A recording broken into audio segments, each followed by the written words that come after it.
শান্তিনিকেতনের পাশে বিরাট একটা বটগাছের ছায়ায় লুকিয়ে আছে শতাব্দী প্রাচীন এক হাভেলি।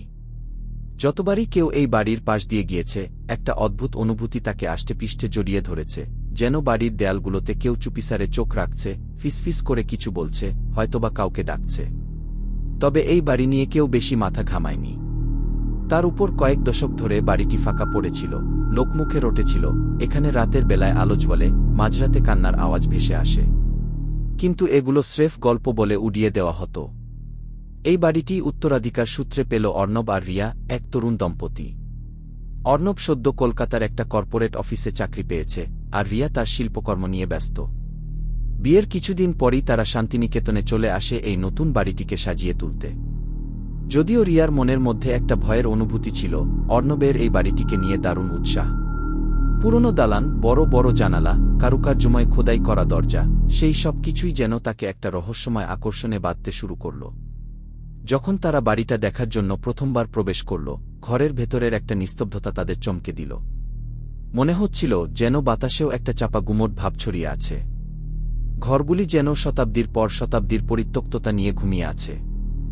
অর্ণব মুগ্ধ হলেও রিয়া প্রথম থেকেই একটু অস্বস্তি অনুভব করতে থাকে। বাড়ির দেয়ালগুলির উপর স্যাঁতস্যাঁতে দাগ, ছাদ থেকে ঝুলে পড়া মাকড়সার জাল আর বদ্ধ ঘ্রাণ যেন তার শ্বাস নেওয়া পর্যন্ত কঠিন করে তুলল। কিন্তু অর্ণবর মুখের হাসি দেখে রিয়া তার আশঙ্কাগুলো লুকিয়ে রাখল। সেদিন রাতেই তাদের নতুন জীবনের প্রথম রাত শুরু হল এই পুরনো হাভেলিতে। সন্ধ্যের পর রিয়ার মনে হল যেন বাড়ির বাইরে একটা মৃদু ফিসফিসানি শোনা যাচ্ছে। সে বারান্দার দিকে গিয়ে শুনতে পেল এক অদ্ভুত সুর। কিছুক্ষণ শুনে মনে হল যেন কেউ তাদের নাম ধরে ডাকছে, আবার সঙ্গে সঙ্গে আওয়াজটা মিলিয়ে গেল। রিয়া অবাক হয়ে ভেতরে গিয়ে অর্ণবকে বলল, শোনো, তুমি কি কিছু শুনছ? অর্ণব হেসে বলল, বই পড়ে পড়ে তোমার মাথা খারাপ হয়ে গেছে। এসব তোমারই কল্পনা, কিছু না গি। রিয়া মুখে হাসি আনতে চাইল, কিন্তু অদ্ভুত একটা ঠান্ডা হাওয়া তার শরীর বেয়ে বয়ে গেল। সকালের আলোতে হাভেলি অনেকটা সাধারণ মনে হচ্ছিল, যেন সব ভয়ের কথা স্রেফ রাতের কল্পনা। কিন্তু পরদিন রাতে রিয়া বাড়ির দেয়ালের একটা ইটে খেয়াল করে যে সেটা একটু ঢিলা।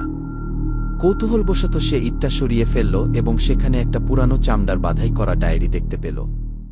ডায়েরিটা ছিল মীরা নামে এক মহিলার, যিনি একসময় এই বাড়ির গৃহকর্ত্রী ছিলেন।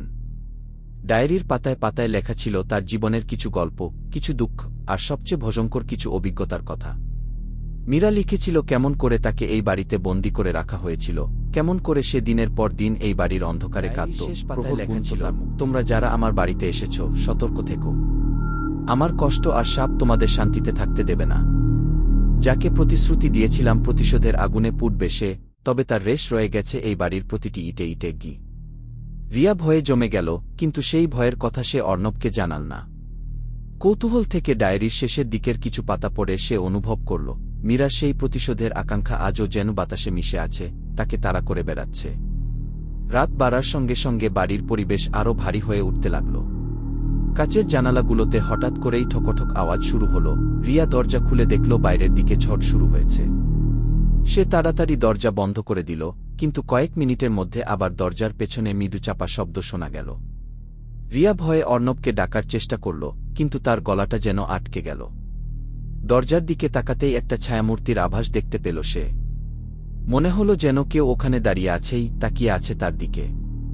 সে শক্তি সঞ্চয় করে দরজা খুলে বাইরে বেরিয়ে গেল, কিন্তু ততক্ষণে ছায়াটা মিলিয়ে গেছে। ঘরে ঢুকে এসে দেখে অর্ণব মাটিতে পড়ে আছে, যেন জ্ঞান হারিয়েছে। তার মুখে একটা ভয়ের ছাপ স্পষ্ট। সকালে অর্ণব জ্ঞান ফিরে পেয়ে জানাল যে রাতে তার চোখের সামনে একটা মুখোশধারী মূর্তি দেখেছিল, যা তাকে দেখতে দেখতে কাছে চলে আসে। মূর্তিটা কেমন একটা শ্বাসরুদ্ধকর আওয়াজে কথা বলছিল, যা সে বোঝার চেষ্টা করলেও ব্যর্থ হয়েছিল। অর্ণবের চোখে সেই ভয়ের স্মৃতি স্পষ্ট ছিল, কিন্তু তবুও সে বাড়ি ছেড়ে যেতে রাজি নয়। রিয়ার মনে হল এই বাড়ি হয়তো একটা অভিশাপের নিচে, যেখানে কেউ আসার সাহস করে না। তারা ঠিক করে যে মীরার সেই ডায়েরির কথা জানতে ইতিহাসের আরও গভীরে খোঁজ নিতে হবে। এই বাড়ির পিছনের রহস্য উদ্ঘাটন না করা পর্যন্ত তারা এখান থেকে যাবে না।